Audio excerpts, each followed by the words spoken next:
అనర్హత వేటు నుంచి తప్పించుకునేందుకు బడ్జెట్ సమావేశాలకు హాజరైన వైసీపీ అధినేత మాజీ సీఎం వైఎస్ జగన్కు అసెంబ్లీ అధికారులు గట్టి ఝలకిచ్చారు.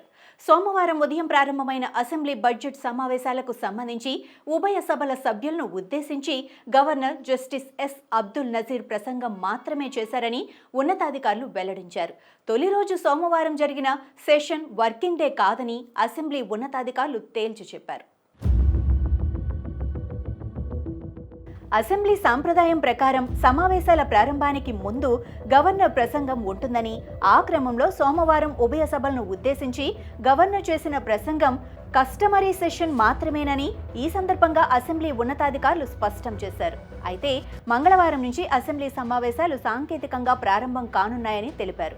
అసెంబ్లీ సమావేశాలంటే స్పీకర్ అధ్యక్షతన జరిగే సమావేశాన్ని వర్కింగ్ డేగా పిలుస్తారని, సోమవారం జరిగిన అసెంబ్లీ సెషన్కు హాజరైన అటెండెన్స్ రిజిస్టర్లో సంతకాలు చేసినా వాటిని తాము పరిగణలోకి తీసుకోబోమని స్పష్టం చేశారు. అది కాక రాజ్యాంగంలోని ఆర్టికల్ 101 క్లాజ్ 4లో వరుసగా 60 రోజులు సభ్యుడు సమావేశాలకు హాజరు కాకపోతే సీటు వెకెంట్ అంటూ డిక్లేర్ చేసే అధికారం స్పీకర్కు ఉందని ఈ సందర్భంగా అసెంబ్లీ ఉన్నతాధికారులు గుర్తు చేశారు.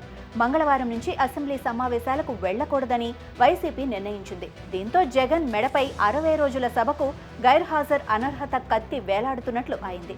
ఆంధ్రప్రదేశ్ అసెంబ్లీ బడ్జెట్ సమావేశాలు ఫిబ్రవరి 24వ తేదీ నుంచి ప్రారంభమవ్వగా governor justice S Abdul Nazeer ప్రసంగం ప్రారంభమైన కేవలం నిమిషాల వ్యవధిలోనే తాను అసెంబ్లీని బాయ్కాట్ చేస్తున్నట్లు ప్రకటించారు.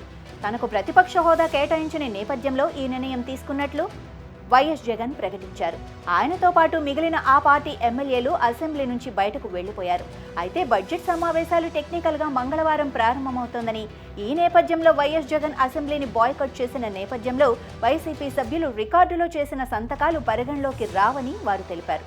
అంటే 60 రోజుల పాటు వైఎస్ జగన్కు అసెంబ్లీలో హాజరు లేకుంటే ఆయనపై అనర్హత వేటు పడే అవకాశం ఉంది.